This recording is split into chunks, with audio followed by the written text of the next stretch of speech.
Hello student, welcome back to my YouTube channel Arihant lecturer.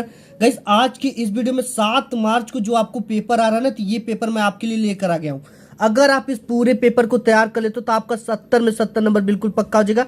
ये मेरी 110% guarantee. अगर exam से आधे घंटे पहले भी अगर ये पेपर आपके पास जाता है तो आपका ना भाई 50 से 55 मार्क्स बिल्कुल पक्का हो जाएगा एग्जाम में। ठीक है, ये मेरी गारंटी है, क्योंकि ये जो पेपर है 2025 इंग्लिश का, ये बहुत ज्यादा वायरल पेपर है। अगर आज की इस वीडियो को आप मिस कर दोगे ना, तो आप जब 7 मार्च को एग्जाम देकर आओगे, अगर ये वीडियो आपके सामने आती तो आप खोलकर बहुत ज्यादा पछताताप करोगे कि काश मैं इस पूरे वीडियो को शुरू से लेकर अंत तक देखा होता, तो आज मैं अपना 50 से 55 मार्क्स खो नहीं पाता। ठीक है, ये पूरे मैं अचीव कर पाता। तो ये वीडियो आपके लिए बहुत ज्यादा इंपॉर्टेंट है। इसके जितने भी क्वेश्चन है वो आपके एग्जाम में आएंगे एंड आपको केवल 7 मार्च को जाकर छाप देना। ठीक है, ये पेपर जो है ये बहुत ज्यादा वायरल पेपर है, तो आपसे एक छोटी सी रिक्वेस्ट है कि वीडियो शुरू से लेकर अंत तक वॉच कर लेना। यहाँ पे सबसे पहले पेपर मिलेगा तो रोल नंबर यहाँ पे नेम डाल देना। ये 817 DB पेपर छप चुका है। ठीक है, कोड मिला लेना 2025 इंग्लिश का। ये बिल्कुल वायरल पेपर है। आपको 3 आवर 15 मिनट का समय मिलेगा इसको हल करने के लिए। बट आपको जब पूरी पेपर आती रहेगी ना मेरे भाई, तो आप केवल 2.5 घंटे में से हल करके चले आओगे। यहाँ पे है सबसे पहले कुछ जनरल इंस्ट्रक्शन, जिसमें है कि सामान्य निर्देश दे रखा है। यहाँ पे पहला सामान्य निर्देश है कि first 15 minute are allotted to the candidate for the reading question paper, यानी प्रारंभ के 15 मिनट परीक्षार्थियों को प्रश्न पत्र पढ़ने के लिए निर्धारित है।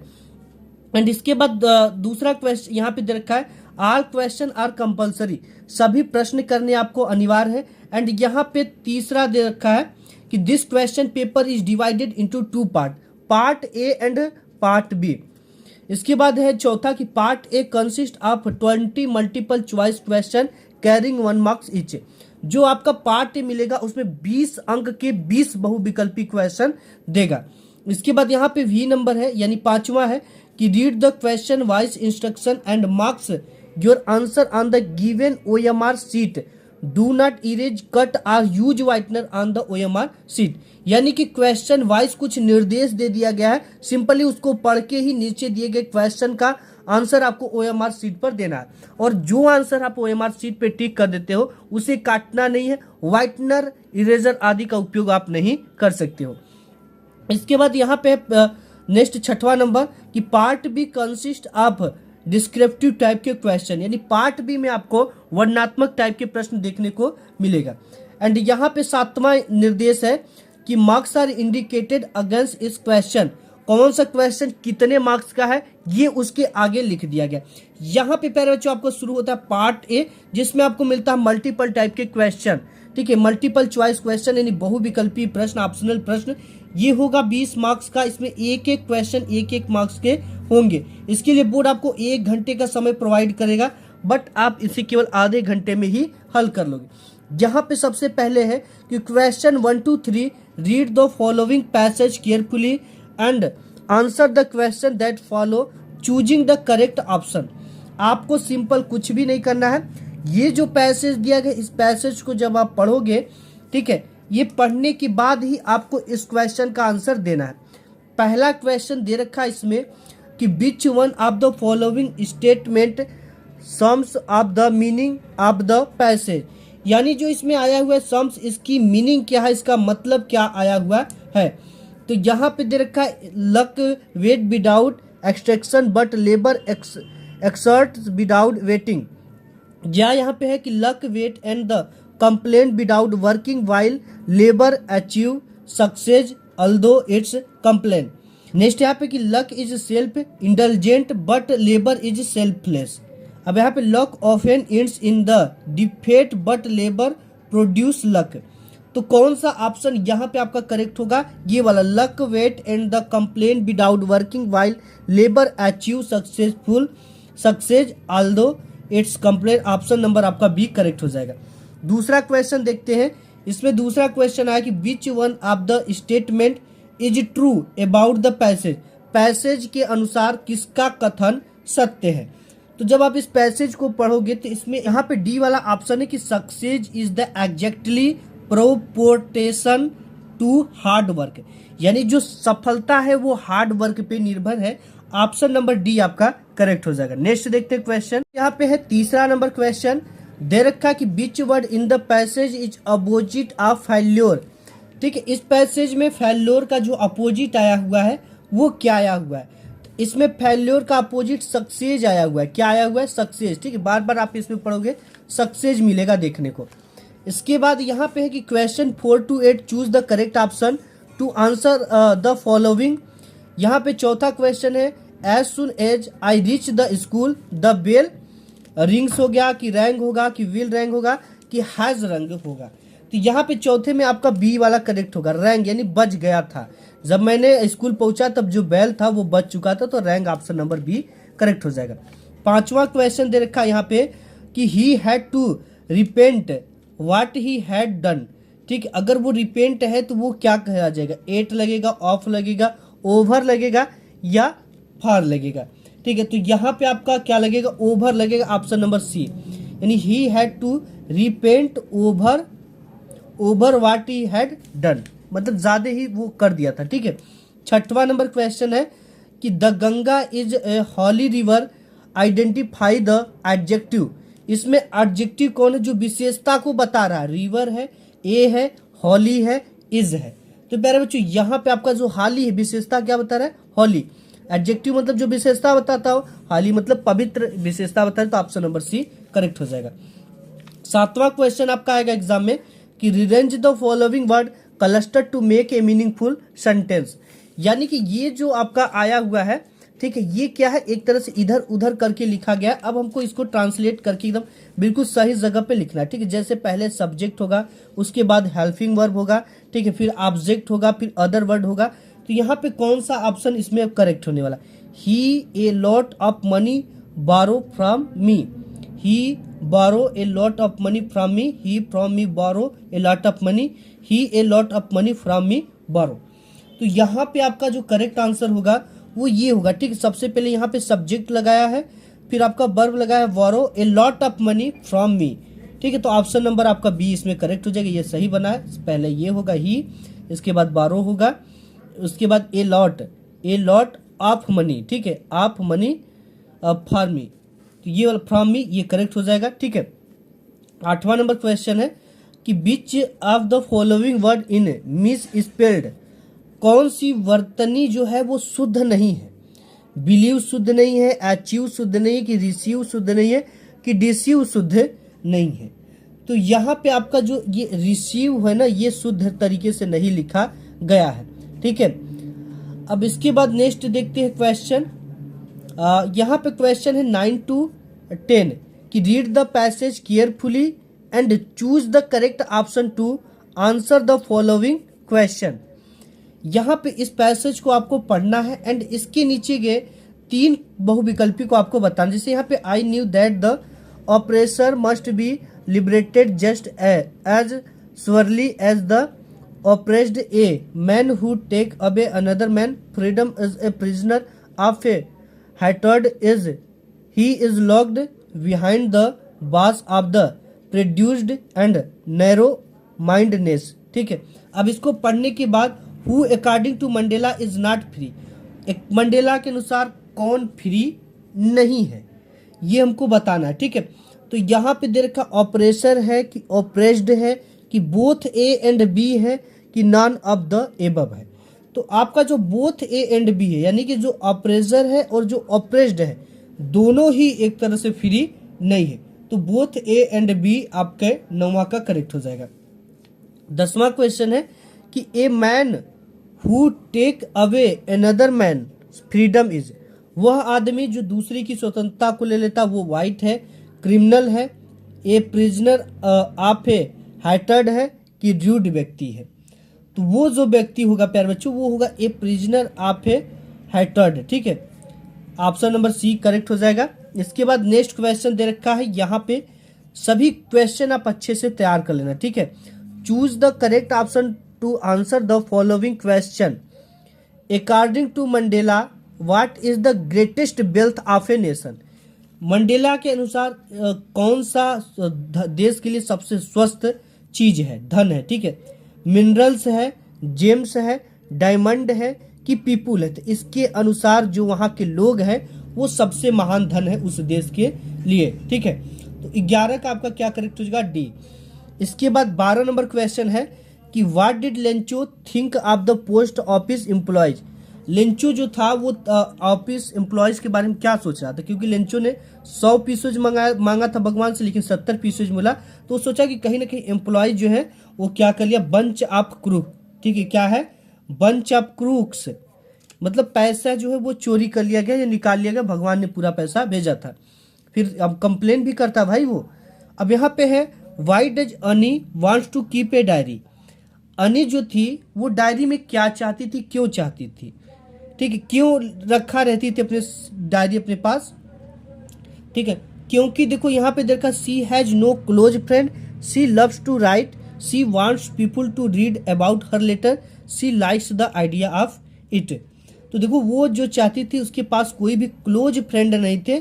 ठीक है, इसलिए वो अपने डायरी को ही अपना फ्रेंड मानती थी और उसको अपने पास रखती थी। नेक्स्ट देखते हैं 14 नंबर। नेक्स्ट यहाँ पे है 14 से 15। Read the given extract and choose the correct option to the answer the following question. आपको इस जो स्टंजा दे रखा है, जो पद्यांश दे रखा है, इसको आपको पढ़ना है एंड इसके बाद 14 से 15 दो क्वेश्चन का आंसर देना है। यहाँ पे which of the following is in a cage. ठीक है, इसमें केज का मतलब क्या आया हुआ है, कौन है केज में? टाइगर, डॉग, बियर या हॉर्स। तो जब आप इसको पढ़ोगे प्यारे बच्चों 14 नंबर वाले को, तो यहाँ पे टाइगर के लिए ये सब बातें कही गई है। ठीक है, तो यहाँ पे आपका क्या करेक्ट हो जाएगा? टाइगर। टाइगर, ठीक है, केज जो पिंजरा होता है इसमें टाइगर को रखा जाता है। इसके बाद 15 नंबर है कि who is the poet of the poem from which the above extract has been taken. ये जो पोएम है वो किससे लिया गया है, इसके लेखक कौन है? रॉबर्ट फ्रॉस्ट, लेजिल नोरिस, रेविन क्लेन, वाट वाइटमैन। ठीक है, यहाँ पे कौन इसके करेक्ट ऑप्शन होंगे ये हमसे पूछ रखा है। तो यहाँ पे जो लेजिल नोरिस है ना, ये इसके जो है कवि है। इसके बाद 16 से 20 नंबर कहता है कि choose the correct option to answer the following question. Who was mister Pumphrey. Mister Pumphrey थी वो कौन थी? द मैड थी, द केयर टेकर, ठीक है, द नर्स थी कि द मिस्ट्रेस थी। तो वो जो थी आपकी वो थी द मिस्ट्रेस। ठीक है, क्या थी? The mistress. 17 नंबर क्वेश्चन दे रखा है कि who was thief in the story, the thief of story में, थीप ऑफ स्टोरी कहानी में कौन चोर था? हरी सिंह, अनिल, मंगल पांडे, सुरेश। ठीक है, तो यहाँ पे आपका जो हरी सिंह था ये चोर था। ऑप्शन नंबर ए करेक्ट हो जाएगा। इसके बाद 18 नंबर क्वेश्चन, सॉरी यहाँ पर 18 नंबर क्वेश्चन है कि रिचार्ड इब्राइट वाज एन। ठीक है, वो क्या थे? एक्टर थे, सिंगर थे, इंजीनियर थे कि साइंटिस्ट थे? तो सभी आप लोग जानते हो कि जो रिचार्ड इब्राइट थे वो क्या थे? साइंटिस्ट थे। ठीक है, अब यहाँ पे नेक्स्ट क्वेश्चन आता है 19 नंबर कि माटिल्डा ऑलवेज रिमाइंड। ठीक है, वो क्या हर समय रहती थी? अनहैप्पी, हैप्पी, डिलाइटेड या कंटेक्टेड? क्या रहती थी वो प्यारे बच्चों? वो हर समय अनहैप्पी रहती थी। ठीक है, अब यहाँ पे 20 नंबर क्वेश्चन है who was Ramlala eldest daughter. Ramlala की जो सबसे बड़ी पुत्री थी वो कौन थी? मंगला थी, चंपा थी, राधा थी कि सुलेखा थी? ठीक है, तो वो कौन थी? राधा थी। उनकी बड़ी सबसे पुत्री जो थी वो राधा थी। यहाँ से आता आपका पार्ट बी रीडिंग, जिसमें से आपको इस पैसेज को पढ़ना है। यहाँ पे दे रखा है read the following passage, answer the question that follow. आपको इसको केयरफुली पढ़ना और इसके नीचे दिए गए क्वेश्चन को आपको हल करना है। ठीक है, यहाँ पे what did the king do when he found out the man was innocent. यहाँ पे जब किंग ने फाउंड कर लेता है कि जो व्यक्ति जेल में बंद है वो निर्दोष है, तब क्या करता है?